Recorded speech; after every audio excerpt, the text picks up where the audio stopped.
مجھے فطرت کے حسین مناظر دیکھنے کا جنون کی حد تک شوق ہے۔ میں اکثر ایسے مقامات کی طرف چلا جاتا ہوں جہاں اللہ تعالیٰ کی بنائی ہوئی کائنات کے رنگ بکھرے ہوئے ہوں۔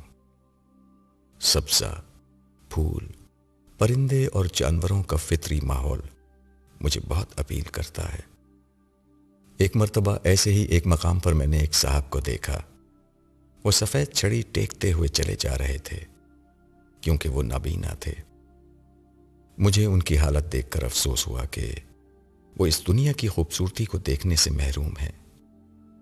جب میں نے ان کی اس حالت پر مزید غور کیا تو معلوم ہوا کہ یہ صاحب اتنے بھی محروم نہیں ہیں۔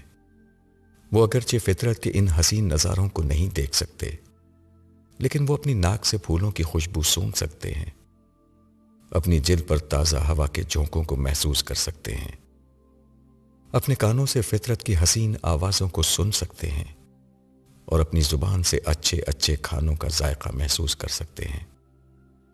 پھر وہ محروم کیسے ہو سکتے ہیں؟ میں نے سوچا، محروم تو دراصل وہ شخص ہوگا جو اس حسین کائنات کے مالک کے دیدار سے محروم رہے گا۔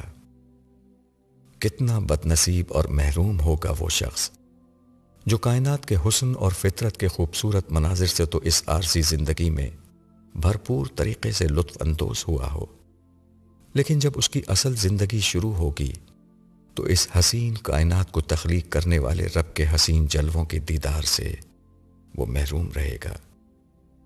اس وقت سوائے افسوس کے اور کچھ ہاتھ نہ آئے گا۔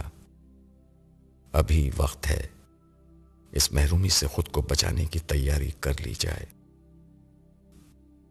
محمد مبشر نذیر۔